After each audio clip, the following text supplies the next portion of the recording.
Student, आज के इस वीडियो में आपके लिए एक बार पुनः आया हूं और इस वीडियो में आपके संबंधित आपने जो प्रश्न पूछे हैं उन सभी प्रश्नों का जवाब देने के लिए आया हूं। ठीक है, इसमें सिर्फ आपके प्रश्नों का जवाब होगा। जो प्रश्न आपने पूछा है उन सभी प्रश्नों का जवाब होगा, क्योंकि आप लोग का कमेंट भी देखना मुझे ज़रूरी रहता है और आपका जो कमेंट होता है और जिस कमेंटों का जवाब देने लायक होता है उस पर मैं वीडियो बना देता हूं, क्योंकि बहुत सारे लोगों का एक ही प्रश्न होते हैं तो सबको कमेंट को एक एक करके रिप्लाई करना मुश्किल रहता है। इससे अच्छा कि एक वीडियो बना दो और सभी के पास तक पहुंचा दें, है ना। चलिए, इस वीडियो में हम 2-3 पॉइंट की बात करेंगे। क्या सच में वैकेंसी में विलम्ब होगा या जल्दी होगा, इस बात पर हम लोग चर्चा करेंगे, क्योंकि ये इम्पोर्टेंट पॉइंट है। सभी स्टूडेंट के माइंड में यही चल रहा है कि अब वैकेंसी का क्या होगा, नहीं होगा, कहाँ तक जाएंगे, ये सब कुछ मतलब आप माइंड में चल रहा है। ठीक है, साथ ही नियम क्या कहता है थोड़ा सा उस पर भी विचार करेंगे कि अभी का नियम क्या कह रहे हैं, और कोर्ट से संबंधित भी कुछ बात करेंगे। ठीक है, चलिए हम वीडियो को शुरुआत करते हैं और एक एक पॉइंट को यहाँ से हम लोग समझते हैं। सबसे पहले हम लोग बात करते हैं वैकेंसी में क्या विलम्ब होगा। देखिए, बिल्कुल रूप से अब वैकेंसी को क्लियर होने में विलम्ब लगेगा। जितनी जल्दी प्रक्रिया चल रही थी उतने ही जल्दी ये प्रक्रिया अब धीरे धीरे चलेंगे। ऐसा नहीं है कि नहीं चलेंगे, धीरे धीरे चलेंगे। अब आपके माइंड में आया होगा क्यों चलेगा। देखिए, अब क्यों चलेगा वो हम नियम के तहत चलते हैं, क्योंकि बिना रूल के कुछ तो होता नहीं है। सबसे पहले जैसे वीटीएससी प्रक्रिया कर रही थी, एग्ज़ाम लेकर के डीवी करवा रहे थे, तुरंत मेरिट जारी करके आपकी ज्वाइनिंग होने वाला था, कितना फास्ट जो प्रक्रिया हो रहे थे वो सब कुछ तो आप देख ही रहे थे, आपके सामने की चीज़ है। लेकिन इधर पटना हाईकोर्ट में कुछ स्टूडेंटों के द्वारा अपने अधिकार का मांग किया गया, तो उसमें स्टूडेंटों के पक्ष में जीत गया। तो अब पटना हाईकोर्ट लेटेस्ट नोटिस हो गया, तो इस नोटिस के अकॉर्डिंग चलना होगा। लेकिन आपको मैं बता दूँ, ये जो केस है वो जीत हो गई, लेकिन डिपार्टमेंट बहुत सारी प्रक्रिया कर चुके हैं। इसीलिए अगर देखिए, थोड़ा सा गौर से सुनना, कोई दिल पे नहीं लेना, बात को समझना। ये नहीं कि कोई यूट्यूब पर आपके बारे में बोल दे आप खुश तो दूसरा नाराज़, दूसरे के बारे में बोल दे तो तीसरा नाराज़, और एक दूसरे को सब लोग इसको आप कमेंट करो उसको वो कमेंट करे, इससे कुछ नहीं होगा। बस पॉइंट को समझेंगे तभी कुछ होगा। इधर का बात उधर, उधर का बात उधर करने से कुछ नहीं होता है। बस बातें को थोड़ा सा समझना होगा कि आखिर क्या चल रहा है, क्या होने वाला है। और आप लोग को मैं बार बार कह रहा हूं कि अब आप लोग नौकरी लेने योग्य हो चुके हैं, तो इतना तो समझदार ज़रूर होंगे कि किन बातों को समझना है, किन बातों को नहीं समझना है, किन के बातों में आना है, किन के बातों में नहीं आना है। इन सब पॉइंट को आप लोग ज़रूर खुद से समझ पा रही होगी, मुझे उम्मीद है। ठीक है, इसलिए बहकावे में नहीं, जो पॉइंटेबल बात है उसको समझना है और हड़बड़ाना नहीं है, पैसेंस रखना है। ये नहीं कि अब क्या होगा वो बोल दिए, अब क्या होगा ये बोल दिए, नहीं। जहां आपका अधिकार है वहां आप मांग कर रहे हैं, आपकी जीत हो रही है। अगर आपको लग रहा है कि और भी मांग करें तो और भी आप आगे मांग करिए, कोई दिक्कत नहीं, वो आपका अधिकार क्षेत्र है। लेकिन बातें को समझना है। स्टूडेंट यहाँ पर सिर्फ परेशान हो रहे हैं, बात को नहीं समझ रहे। पॉइंट को अगर आप लोग समझिएगा, जो नियम यहाँ पर कहता है, इस नियम को अगर आप लोग समझिएगा तो शायद आपको कोई दिक्कत नहीं होगा और किसी की बात सुनने की भी जरूरत नहीं होगा। जैसे नोटिस जारी हुआ उसको पढ़ेंगे,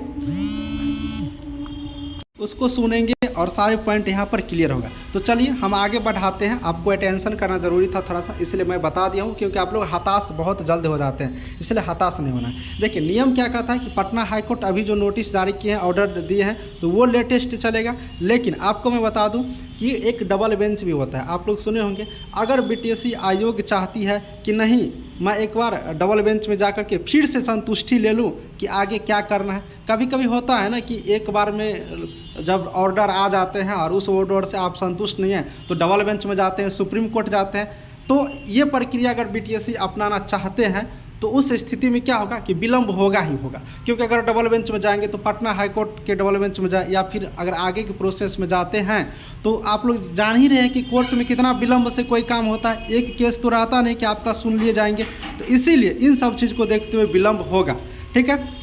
दूसरी बात है, अगर डायरेक्ट बीटीएससी जो अभी कोर्ट का ऑर्डर आए हैं उस ऑर्डर को मान लेते हैं, डबल बेंच में नहीं जाते हैं, आगे के प्रोसेस में नहीं जाते हैं, मतलब कोर्ट के जो संबंधित है उस क्षेत्र में, तब जाकर के क्या होगा कि आपकी वैकेंसी का जो प्रक्रिया है 2018 कैडर रूल के अकॉर्डिंग, उसके अकॉर्डिंग आपकी प्रक्रिया आगे बढ़ना शुरू हो जाएगा।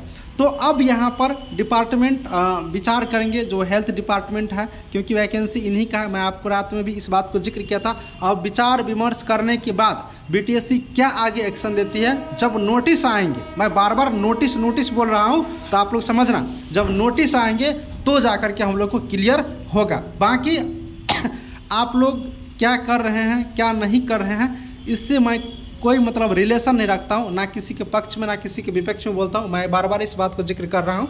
आप लोग ये मत सोचना कि आप इनके पक्ष में बोल दिए और आप उनके पक्ष में। मैं पॉलिटिकल नेता नहीं हूँ, बार बार मैं इस चीज़ को बोल रहा हूँ। मेरा काम है कि आपके पास तक जानकारी को पहुँचाना। आप जानकारी को समझ गए होंगे तो बहुत अच्छा, नहीं समझे होंगे तो कमेंट करिएगा, मैं फिर से आपको कोशिश करूँगा आपको बताने का। अदरवाइज आप लोग कहीं से भी समस्या को समझ सकते हैं, ठीक है। तो ये सारी पॉइंट है विलंब होने की या फिर विलंब नहीं होने की। बाकी आप लोग बोल रहे हैं कि अभी सर 2018 कैडर रूल के अकॉर्डिंग अब होगा, पक्का होगा, तो ठीक है होंगे, लेकिन बीटीएससी को नोटिस जारी करेंगे तो हम लोग इंतज़ार कर रहे हैं, ठीक है। अभी तो इन्हीं के अकॉर्डिंग चलेगा प्रक्रिया, क्योंकि अब हाईकोर्ट जारी किए हैं नोटिस। जब तक अगला नोटिस जारी नहीं हो जाता है तब तक हम लोग ऐसे झूठों से बोल के कोई तो फ़ायदा होगा नहीं। उसके बाद हम लोग कट ऑफ पर विचार करेंगे कि क्या होता है फाइनली, तो हम लोग कट ऑफ आपको बताएंगे कि क्या होता है कट ऑफ, क्या डॉक्यूमेंट, क्या किनको रखा जाएगा, किनको हटाया जाएगा, तो उन सब चीज़ों पर हम लोग बात करेंगे, ठीक है। तो उम्मीद करता हूँ कि बहुत सारे पॉइंट इस वीडियो में आप लोग समझ गए होंगे। फिर मैं आपको बार बार इस बात को कोशिश कर रहा हूँ बताने का कि आप लोग किन्हीं के बहकावे में, किन्हीं की बातों में, किन्हीं की इधर के बात उधर करने में मत पड़िए। आप लोग बड़े हैं, आप लोग 21 ईयर के 21st ईयर के बाद का ही स्टूडेंट है, 21 साल के बाद का ही है, तो ज़रूर फुल मैच्योरिटी आपके अंदर होंगे। और बहुत सारे लोग जॉब भी कर रहे हैं, तो आप लोग इस पॉइंट को समझेंगे कि मैं क्या आपको बोला हूँ, ठीक है। इस बात को आप लोग यहाँ पर समझेंगे। जो आपको डबल बेंच था, कहाँ पर विलम्ब होंगे, 2018 कैडर रूल के अकॉर्डिंग अब आगे नोटिस क्या निकालते हैं डिपार्टमेंट, इन सब बातों को अब हम लोग को धीरे धीरे हम लोग का आगे समझेंगे। और जैसे जैसे नोटिस आएगा आपको भी मैं इन्फॉर्म करूंगा और आप लोग को भी जानकारी यहाँ से मिल ही जाता है। चलिए इसी तरह के वीडियो देखने के लिए मैं पुनः आपसे एक बार रिक्वेस्ट करूंगा, आप अपने भाई चंदन को एक बार ज़रूर सपोर्ट करो सब्सक्राइब करके, जिससे कि हम आपके लिए कोई भी नया वीडियो बनाएंगे ना तो आपके पास सबसे पहले पहुंचेगा और आप इस बात को समझ पाएंगे, ठीक है। अगर बहुत अच्छा लगा होगा तो शेयर कर देना। प्यारी सिस्टर, बड़े भाई, सबसे मैं रिक्वेस्ट करता हूं। और मिलूंगा नेक्स्ट वीडियो में बहुत बढ़िया वाला जानकारी लेकर के, बीटीएससी से रिलेटेड ही, जैसे ही अपडेट आएगा उसके बाद, ठीक है। बाकी आप लोग अच्छा रहना, थोड़ा सा पैसेंस की ज़रूरत होता है हर चीज़ में। वो जो भी स्टूडेंट हो, मैं किसी का नाम तो लेता ही नहीं हूँ, मुझे नाम लेने का मतलब अच्छा ही नहीं लगता है। जो फैक्ट है वो मैं बताऊंगा, जो फैक्ट है वो किसी के भी पक्ष में हो, फैक्ट है वो तो सुनना ही पड़ेगा और उसी के अकॉर्डिंग ही कोई काम होता है। तो फैक्ट मैंने आपको सारे बात आपने बता दिया। अब इस फैक्ट को बहुत सारे लोग क्या करेंगे, गलत नज़र से बोल के गाली देंगे, ये करेंगे वो करेंगे। भाई फैक्ट बात है, जो सही है उसको सुनना ही ना पड़ेगा, उसको तो समझना ही पड़ेगा ना। ये सारी बातें था। चलिए वीडियो को समाप्त करता हूँ। सभी को